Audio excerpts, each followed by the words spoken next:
Film की शुरुआत Shawshank redemption नाम की एक जेल से होती है, जहां से आज तक कोई भी कैदी भाग नहीं पाया था। इस जेल से भागने की कोशिश करने वाले हर कैदी को मौत की सजा दी जाती थी। इसी दौरान हमें कोर्ट में एंडी डुफ्रेन नाम के एक बैंकर को दिखाया जाता है, जिस पर उसकी पत्नी और उसकी पत्नी के दोस्त की हत्या का इल्जाम लगाया गया था। हालांकि एंडी निर्दोष था, लेकिन उसके पास खुद को बचाने के लिए कोई सबूत नहीं था, इसलिए उसे उम्र कैद की सजा सुना दी जाती है। सजा काटने के लिए एंडी को शॉशैंक जेल भेज दिया जाता है, जहाँ उसके साथ कई नए कैदी भी आते हैं। पुराने कैदी नए कैदियों को देखकर आपस में शर्त लगाते हैं कि आज सबसे पहले कौन रोएगा। रेड नाम का एक कैदी शर्त लगाता है कि एंडी सबसे पहले रोएगा, क्योंकि वह अमीर और मासूम दिखाई देता है। रात में सभी कैदियों को उनके सेल में बंद कर दिया जाता है। पुराने कैदी जोर जोर से शोर मचाकर नए कैदियों को डराने लगते हैं। कई कैदी डर के मारे रोने लगते हैं, लेकिन एंडी बिल्कुल नहीं रोता। यह देखकर रेड हैरान रह जाता है, क्योंकि उसका अंदाजा गलत साबित होता है। एंडी बाहर से भले ही शांत दिखता हो, लेकिन अंदर से वह बहुत मजबूत इंसान होता है। सुबह नाश्ते के समय एंडी जेल के सबसे पुराने कैदी से जेल के नियमों और कैदियों के बारे में पूछता है। वह उसे बताता है कि रेड इस जेल का इकलौता ऐसा इंसान है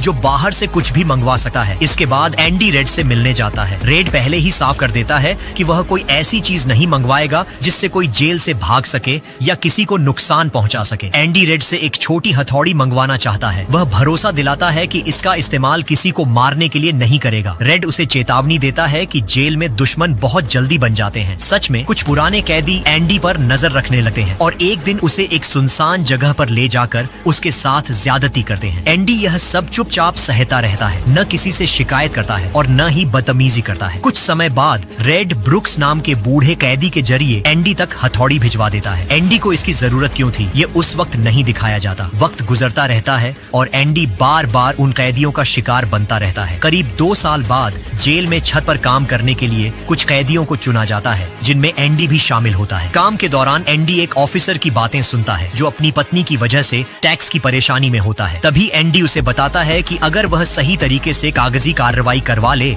तो वह टैक्स से बच सकता है। वह समझाता है कि बाहर का कोई वकील इसके लिए बहुत पैसे लेगा, लेकिन वह खुद एक बैंकर है और यह काम आसानी से कर सकता है। ऑफिसर हैरान होकर पूछता है कि बदले में एंडी क्या चाहता है। एंडी न तो रिहाई की मांग करता है और न ही कोई और फायदा। वह बस इतना चाहता है कि उसके दोस्तों को बियर पिलाई जाए, क्योंकि जेल में कैदियों को इसकी इजाजत नहीं थी। अगले दिन एंडी के सभी दोस्त छत पर बैठकर बियर पीते हुए दिखाए जाते हैं और एंडी उन्हें देखकर खुश होता है। धीरे धीरे एंडी और रेड की दोस्ती बहुत गहरी हो जाती है। एक दिन जेल में फिल्म देखते समय एंडी रेड से एक मशहूर एक्ट्रेस का बड़ा पोस्टर मंगवाने को कहता है, लेकिन उसी रात वही 3 कैदी फिर से एंडी पर हमला कर देते हैं। इस बार एंडी डटकर मुकाबला करता है, लेकिन वे उसे इतनी बेरहमी से मारते हैं कि उसे 1 महीने के लिए अस्पताल में भर्ती कराना पड़ता है। जिस कैदी ने एंडी को मारा था उसे सजा दी जाती है। जब ऑफिसर को यह पता चलता है तो वह एंडी के साथ हुए अन्याय से बहुत नाराज होता है और उस कैदी को इतना पीटता है कि वह हमेशा के लिए अपाहिज हो जाता है। 1 महीने बाद जब एंडी वापस अपने सेल में लौटा है तो रेड उसे वेलकम गिफ्ट में वही एक्ट्रेस वाला पोस्टर देता है। इसी दौरान वार्डन जेल का निरीक्षण करने आता है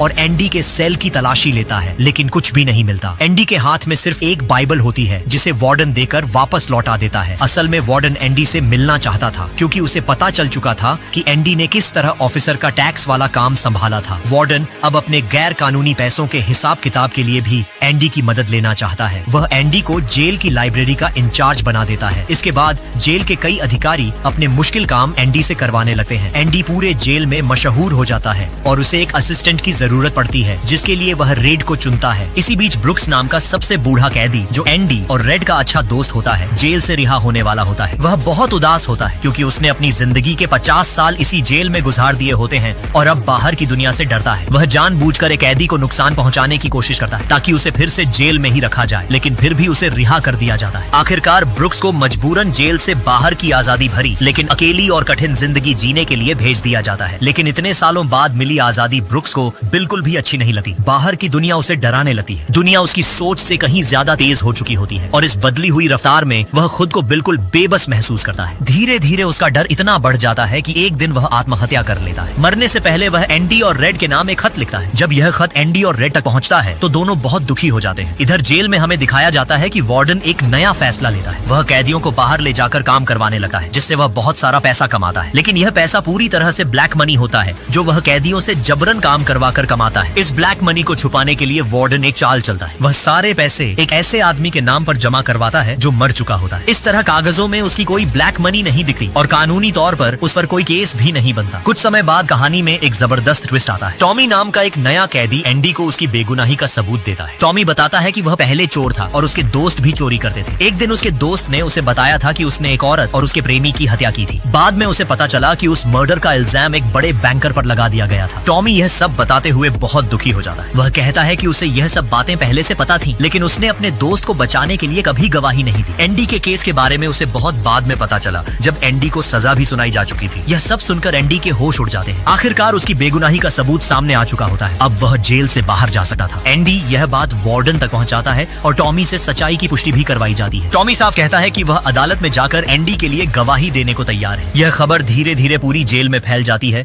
और सभी कैदियों को एहसास होता है कि एंडी बेगुनाह होते हुए भी सजा काट रहा है। लेकिन वार्डन को यह सब बिल्कुल पसंद नहीं आता। वह नहीं चाहता कि एंडी जेल से बाहर जाए, क्योंकि एंडी उसके काले कारनामों का सबसे बड़ा राज जानता होता है। इसी वजह से वार्डन एंडी को काल कोठरी में बंद करवा देता है। काफी समय बाद एंडी जब काल कोठरी से बाहर आता है तो सबसे पहले रेड से मिलता है। एंडी रेड से पूछता है कि क्या वह कभी इस जेल से बाहर निकल पाएगा। रेड जवाब देता है कि शायद, लेकिन तब जब वह बहुत बूढ़ा हो चुका होगा। इसके बाद एंडी अपने सपनों के बारे में बात करता है। वह कहता है कि जेल से निकलने के बाद वह मैक्सिको जाएगा, जहाँ एक बेहद खूबसूरत जगह है। वहाँ उसे हमेशा ऐसा लगता है जैसे वह जन्नत का एक टुकड़ा हो। वह वहाँ एक छोटा सा रिसोर्ट बनाएगा और एक पुरानी नाव खरीदकर उसे अपने हाथों से ठीक करेगा। रेड हंसते हुए कहता है कि एंडी बहुत ज्यादा उम्मीदें पाल रहा है और उम्मीदें इंसान को पागल बना देती हैं। लेकिन एंडी उसकी बात को नजरअंदाज कर देता है। वह रेड से वादा लेता है कि जब भी रेड जेल से बाहर निकले वह उसके लिए एक काम जरूर करेगा। एंडी रेड को एक जगह का पता बताता है। वह कहता है कि वहाँ एक बड़ा सा पेड़ है जिसके पास पत्थरों से बनी एक दीवार है। उन्हीं पत्थरों में एक आला पत्थर भी है। उस पत्थर के नीचे एक डिब्बा छुपा हुआ है। एंडी रेड से कहता है कि रिहा होने के बाद वह वहाँ जाकर उस डिब्बे को जरूर देखे। रेड पूछता है कि उस जगह की इतनी अहमियत क्यों है, तो एंडी बताता है कि वहीं उसने अपनी पत्नी को प्रपोज किया था। इसके बाद एंडी वार्डन के लिए आखिरी बार उसका सारा हिसाब किताब संभालता है और उसकी ब्लैक मनी को वाइट कर देता है। सब कुछ करने के बाद एंडी वापस अपने सेल में लौट जाता है। उस रात रेड बहुत परेशान होता है। उसे लगता है कि एंडी ने जिस तरह की बातें की थी, कहीं वह खुद को नुकसान न पहुंचा ले। ऊपर से वार्डन का व्यवहार भी एंडी के साथ बहुत खराब होता जा रहा था। बड़ी मुश्किल से वह रात गुजरती है। सुबह होते ही जेल के सभी सेल के दरवाजे खुलते हैं। सारे कैदी बाहर आ जाते हैं, लेकिन एंडी अपने सेल से बाहर नहीं निकलता। यह देखकर रेड और भी ज्यादा घबरा जाता है। उसे यकीन हो जाता है कि कुछ न कुछ गड़बड़ जरूर हुई है, क्योंकि इस जेल के इतिहास में पहली बार ऐसा हुआ था कि कोई कैदी सुबह अपने सेल से बाहर नहीं आया था। गार्ड्स एंडी का सेल चेक करने जाते हैं, लेकिन जैसे ही अंदर झांकते हैं घबराकर वापस लौट आते हैं। उन्हें समझ नहीं आता कि एंडी आखिर गया कहां। दूसरी तरफ वार्डन तैयार होकर अपने जूते पहनने लगता है। तभी उसकी नजर जूतों के डिब्बे पर पड़ती है। जैसे ही वह डिब्बा खोलता है उसके होश उड़ जाते हैं। अंदर एंडी के पुराने जूते रखे होते हैं। यह देखते ही वार्डन पूरी तरह पागल हो जाता है। वह गुस्से में एंडी के सेल की तरफ भागता है। रेड से सवाल करता है, लेकिन रेड के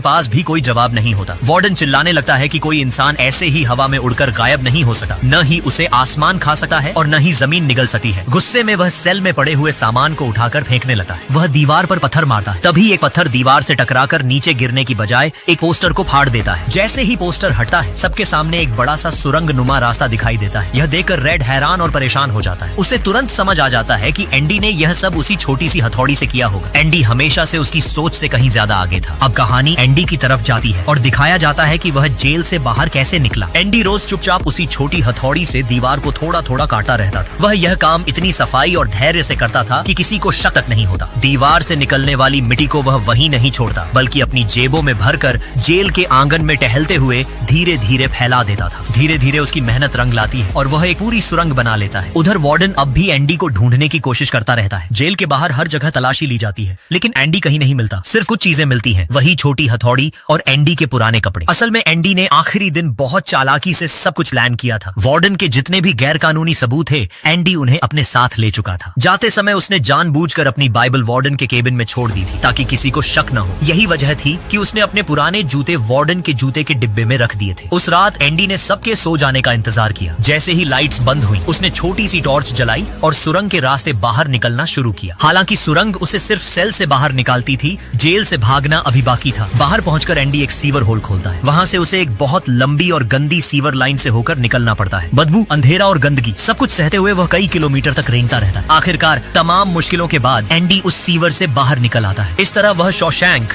जेल से आजाद होकर बाहर निकलने में कामयाब हो जाता है। वही जेल जहां से कभी किसी के भागने की उम्मीद तक नहीं की जाती थी। सुबह होते ही जेल में हड़कंप मच जाता है। एंडी के फरार होने की खबर पूरे जेल में फैल जाती है। जब वार्डन को एहसास होता है कि एंडी उसके सारे गैर कानूनी कामों के सबूत अपने साथ ले जा चुका है, तो उसके पैरों तले जमीन खिसक जाती है। कुछ ही देर में पुलिस जेल पहुंच जाती है। वार्डन को समझ आ जाता है कि अब उसके बचने का कोई रास्ता नहीं है। अपने अपराधों के सामने आने के डर से वह अपने ऑफिस में जाकर खुद को गोली मार लेता है। वार्डन के जाते ही उसके सारे काले कारनामे उजागर हो जाते हैं। जेल के कई भ्रष्ट अफसरों को गिरफ्तार कर लिया जाता है। शॉशैंक जेल की पूरी व्यवस्था हिल जाती है। कुछ समय बाद रेड की सजा भी पूरी हो जाती है और उसे जेल से रिहा कर दिया जाता है। लेकिन बाहर की दुनिया रेड को भी उतनी ही डरावनी लगती है जितनी कभी ब्रुक्स को लगी थी। आजादी मिलने के बाद भी रेड खुद को जेल की आदतों से बाहर नहीं निकाल पाता। उसे हर चीज से डर लगता है और वह खुद को बेकार समझने लगता है। एक दिन रेड को एंडी की कही हुई बातें याद आती हैं। वह उसी जगह पर जाता है जहां एंडी ने उसे भेजा था। वहां एक बड़ा सा पेड़ होता है और उसके पास पत्थरों से बनी एक छोटी सी दीवार। रेड उन पत्थरों में छुपे काले पत्थर को हटाता है। उसके नीचे एक डिब्बा दबा होता है। जब रेड डिब्बा खोलता है तो उसके अंदर पैसे और एंडी का लिखा हुआ एक खत मिलता है। उस खत में एंडी रेड को मैक्सिको आने के लिए कहता है। वह लिखता है कि असली आजादी वही होती है जहां इंसान को उम्मीद मिलती है। रेड अब एक बड़ा फैसला करता है। वह अपनी जिंदगी को एक और मौका देना चाहता है। वह जेल से बाहर निकलकर मैक्सिको की तरफ निकल पड़ता है। रास्ते भर उसे डर भी लगता है, लेकिन एंडी की दोस्ती और उम्मीद उसे आगे बढ़ने की ताकत देती है। आखिरकार रेड मैक्सिको पहुंचता है। नीले समंदर के किनारे उसे एंडी दिखाई देता है, जो एक पुरानी नाव ठीक कर रहा होता है। दोनों एक दूसरे को देखते ही मुस्कुरा देते हैं। बिना कुछ कहे